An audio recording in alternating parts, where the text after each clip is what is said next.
still doesn't, with that happening, I still don't, people get murdered all the time and people don't change their names. I mean, it's got to be more to this story than that somebody came in, stole $600 and killed him.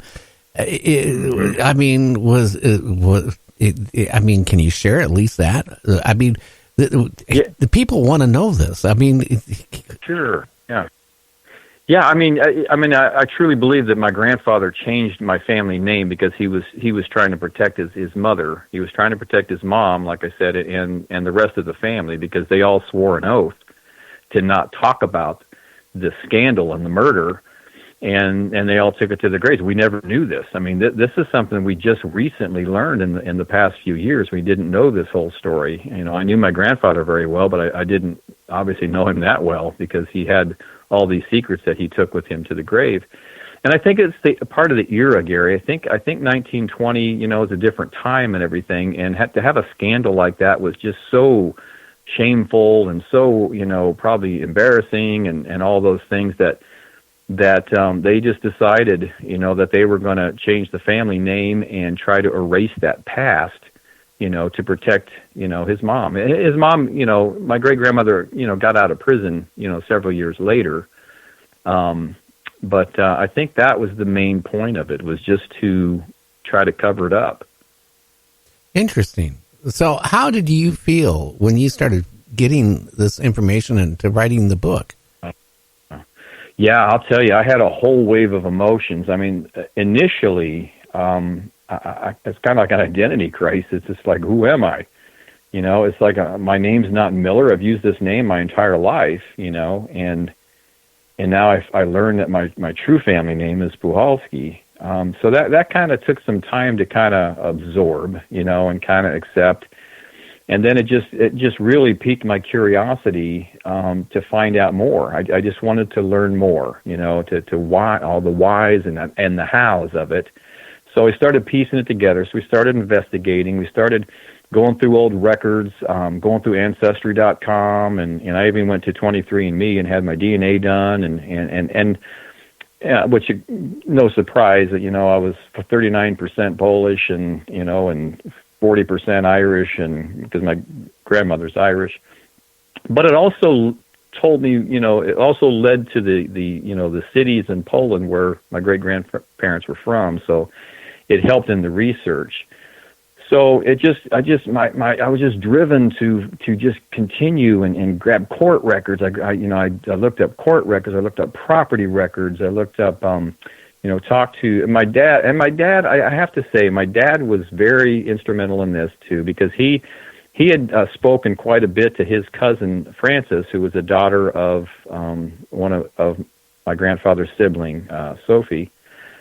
And they had talked about this, and he wanted to write this book, but he just didn't know how to go about it. He was going to kind of write it as a documentary, and he just handed it to me and asked me to write it. And I said, you know what? Yes, I'll definitely write this. We already got the research going here, so I took it over, and I told him I didn't want to write it as a documentary. I wanted to write it as a story. I wanted to write it as historical fiction, maybe, a biography based on a true story, because the parts of the book that we just don't know what happened, or we just don't know what the conversation was, or we know something happened but not exactly how, I have to write those things, create those things in order to pull the story together. But, the majority of the story is true and based on, fact and history and information I've received from interviewing family members and reading letters and stuff. I had a letter that was written to my dad that had a lot of information and stuff in it. So yeah, I was just compelled. I was burned just to write this story because I wanted to tell my grandfather's story, even though he wouldn't want it told. I just felt that it was a story that's going to inspire people who read it. It's a story that will definitely pull at your emotional cords deeply. And I think I've gotten some feedback from a lot of readers that have said this is a great story. I'm just so inspired by that, and inspired by what he was able to accomplish at such a young age. And, a lot of the readers are just saying, I cried, I laughed. I was angry. I felt his pain. So that's kind of the reward, I guess, and that's kind of what I was out to do, was to share his story and hopefully touch the lives of somebody out there that might have been going through, some similar things, that they could relate to this and maybe be inspired by it. Interesting. How has your family accepted it? Actually, they've been really good. I was kind of a little bit nervous, Gary, at first, because, there's, other parts of the family and stuff, and like my grandfather's siblings, children, and some of them I didn't know. And I was really a little nervous, hoping that, that they would be open and receptive to the story that I write, because I tried to write a good story to honor my family and my grandfather. And I was so happy to get so many emails and texts and stuff from family members who bought the book and read it, and thanked me for writing the book. They loved the book. They thanked me for writing it. So it was kind of a relief, exhaled a nice breath of relief, knowing that that they understood what I was trying to do, and enjoyed the book and appreciated the book. It was hard for a couple family members, like the daughter of Sophie in the book, because there's it's the early chapter. There's some scenes of physical violence and abuse, and I had my cousin Helen, who was the daughter of Sophie, write me and say, I had a real hard time with the first couple chapters in your book, because it was so closely related. It's her mother. And I told her, I said, I totally understand that, and I hope that, I said, because it was hard for me too. It was an emotional thing for me to write too. There was many times that I kind of had to stop, because I got kind of choked up, as I'm writing this story. I'm feeling the story. So, but for all in all, family members thought it was great. Everybody, thanked me for writing the story, and they're very, very happy for the story. And good news is the book has been optioned for a movie now, so we're working on a movie deal. Since I'm out here in Hollywood area, Burbank, why not turn it into a film as well? And we've got those wheels in motion. Ah, great! Now, where can they find your book, Kevin? The easiest way to find it, Gary, because it's on Amazon and it's on Barnes & Noble online. I think it's on Walmart online. But the best way to find it is to go to the website, heartofsteelbook.com. That's heartofsteelbook.com.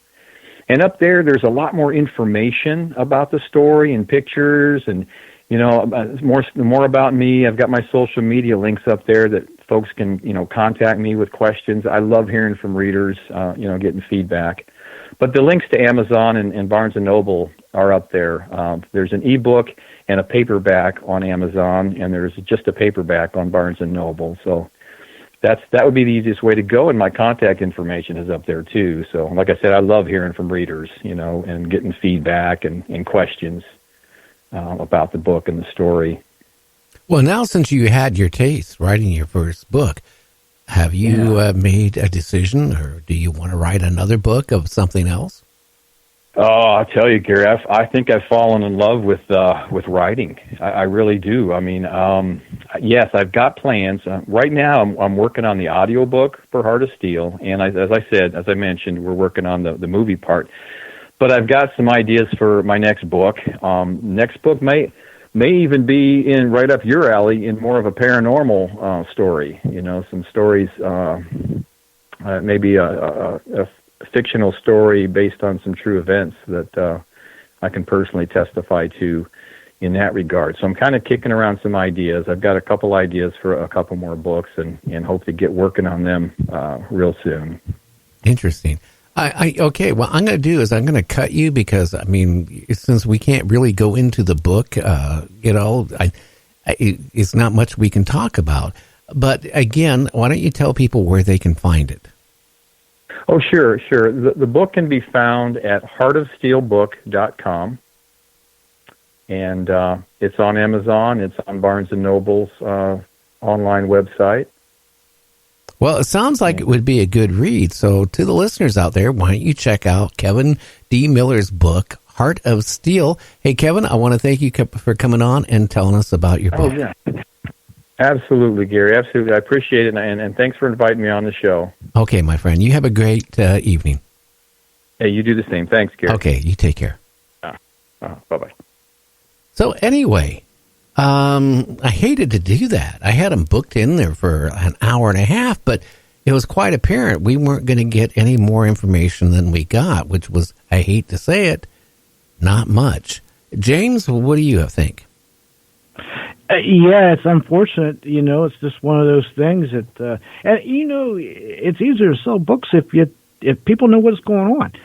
In my opinion, at least I know of me when I buy books. If I got a taste of what's going on, I want to know what's going on. Then I want to read up on it for real. Yeah, I mean, look. Usually, when we got a guest on and they talk about their book, well, look what we talked last night. We talked for hour and 45 minutes about strange things on the moon.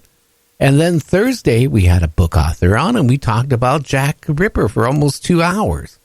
I mean, you got to divulge more information than we got tonight.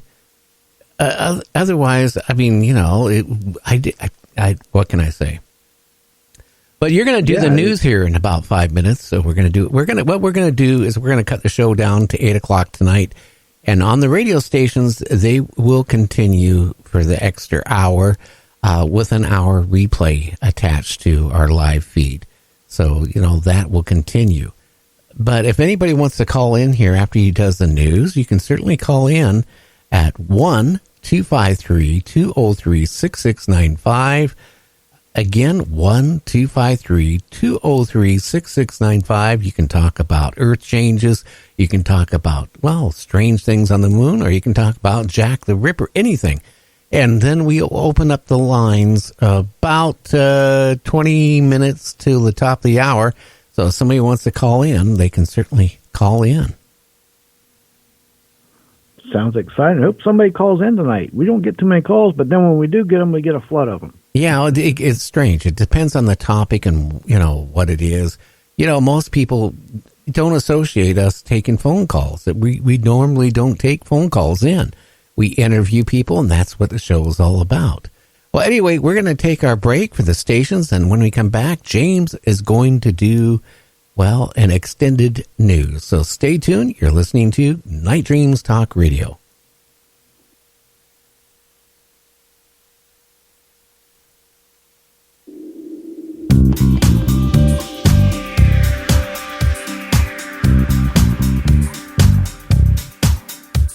You thirst for some significance of the both dimensional kind.